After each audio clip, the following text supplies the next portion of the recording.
कि हमारे को बहुत बड़ी शर्मिंदगी के साथ लेटर देना पड़ रहा है, क्योंकि मैलूर में वार्ड नंबर 25, 26, 27 मैलूर में माइनॉरिटी पॉपुलेशन ज़्यादा है, लेकिन इधर एडमिनिस्ट्रेशन हो, निर्मती कचहरी, डिस्ट्रिक्ट ऑफिसर हो, माइनॉरिटी डीओ हो, कोई भी अपना काम सही तरीके से नहीं करे। क्योंकि जिस तरीके से काम करना था, जहाँ पर माइनॉरिटी पॉपुलेशन ज़्यादा है वहाँ पे स्कूल का काम करना था, इसके बारे में एसी साहब हो, तहसीलदार साहब हो, इस पार्ट पे आकर पंचनामा कर मेमो इशू कर 10 गुंठे ज़मीन भी ये करे सो है। लेकिन एडमिनिस्ट्रेशन आँख मुचौली खेला है। हमारे एमएलए बिदर के नॉर्थ एमएलए रहीम खान साहब जो विधायक है, उन्होंने बहुत बड़े वादे किए, मैं इतना बजट लाया, उतना बजट लाया, मैं डेवलपमेंट के लिए बहुत सारा काम किया। हाल ही में जनवाड़ा रोड पे एक स्टेटमेंट लाइब्रेरी के ओपनिंग के टाइम एमएलए साहब का एक स्टेटमेंट है कि मैं संविधान के अंडर में 2.5 करोड़ रुपए बजट लाया। मैं आज इस मीडिया के माध्यम से पूछना चाहूँगा, एमएलए साहब आप 2.5 करोड़ ले होंगे, 100 करोड़ ले होंगे, 1000 करोड़ ले होंगे, हमको लेकिन इससे कुछ वास्ता नहीं है।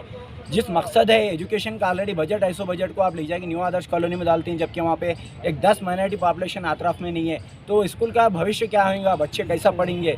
तो लिहाजा हमारा अदबन गुजारिश है इस मीडिया के माध्यम से कि वो मैलूर में स्कूल पहुंचना चाहिए, फाउंडेशन गिरना चाहिए।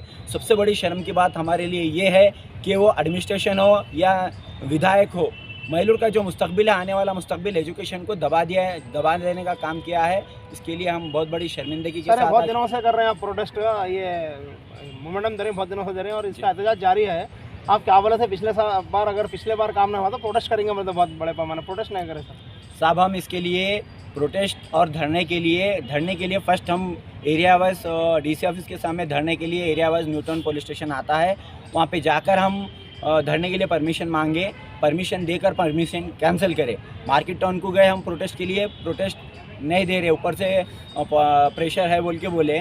फिर उसके बाद हम एसपी साहब के पास गए, एसपी साहब भी बोले हमारे ऊपर से प्रेशर है और कोर्ट ऑफ कंडक्ट लगने वाला है, परमिशन नहीं देने आता बोल के बोलने से आज हम मजबूरन माननीय जिलाधिकारी के मुखांतरा हमारे संगठन के जानिब से कर्नाटक दलित संघर्ष समिति के जिलाध्यक्ष हो और हमारे कर्नाटक दलित माइनॉरिटी संगठन के तमाम मेंबरान के नेतृत्व में आज हम माननीय जिलाधिकारी के मुखांतरा राज्यपाल साहब को एक लेटर दिए, हमारे मनवी दिए। सर रहीम खान साहब ने तो कहा है आप जगह देखो, वो बनाने के वास्ते रेडी है, जगह ये करने के वास्ते रेडी है बोल के बोले साहब। हम रहीम खान साहब को 3 से 4 स्पॉट लिख जाके बताएं, लेकिन रहीम खान साहब कौन से भी काम में जिस तरीके से काम करना था, एक विधायक को अवाम की वोट लेकर जिस तरीके से विधायक काम करता है, उस तरीके से विधायक जी खाली बोलते हैं। हम इसलिए है तो आप डिबेट में आइए, हम आमने सामने में आपको डॉक्यूमेंट्स प्रोड्यूस करने के लिए तैयार है।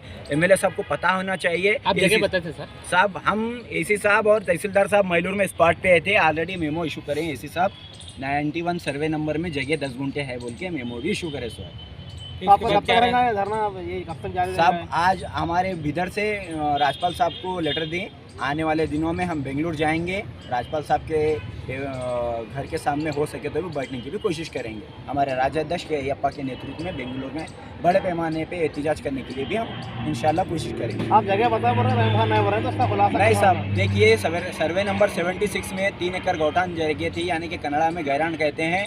वो गैरान ज़मीन बताने के बावजूद 15 से 20 दिन में उस ज़मीन पे दूसरा 3rd पर्सन का नाम चढ़ जाता है, वो हो गया। और कई स्पॉट बताए, हम एमएलए साहब को बताए, माइनॉरिटी डीओ को बताए, एसी साहब, तहसीलदार साहब को, लेकिन हमें फ़ख्र है बिदर के एसी साहब हो या बिदर के तहसीलदार साहब हो, इनके ऊपर हमें फ़ख्र है। हम बताने के बावजूद इन्हों मेमो इशू करे 10 गुंठे ज़मीन के लिए, हमारे को एसी साहब के ऊपर फ़ख्र है। और जो हमारे को शर्मिंदगी महसूस होती है, चीमारी डालना बोलता हमारा दिल, ऐसे ये विधायक जो कानून के अंडर में वोट लेकर, पब्लिक का वोट लेकर विधायक बनते हैं, असेंबली में जाकर आवाज़ नहीं उठाते, तो हमारे को इसके लिए बहुत बड़ा शर्म महसूस करते हैं हम और बहुत बड़ी दुख महसूस करते हैं। मैलूर से वहाँ लग जाने से फ़ायदा क्या हुआ विधायक जी का? साहब, ये मैलूर से लेके जाकर न्यू आदर्श कॉलोनी में डालने से विधायक जी का क्या फ़ायदा हुआ नहीं मालूम, लेकिन लिहाजा हमको साफ इसके बारे में साफ जाहिर होता है एमएलए साहब का सिर्फ परसेंटेज के ऊपर काम कर रहे हैं। अगर ये मैलूर में गिरता तो आने वाले मुस्तकबिल सवाल करी तो भी एमएलए साहब जवाब दे सकते थे।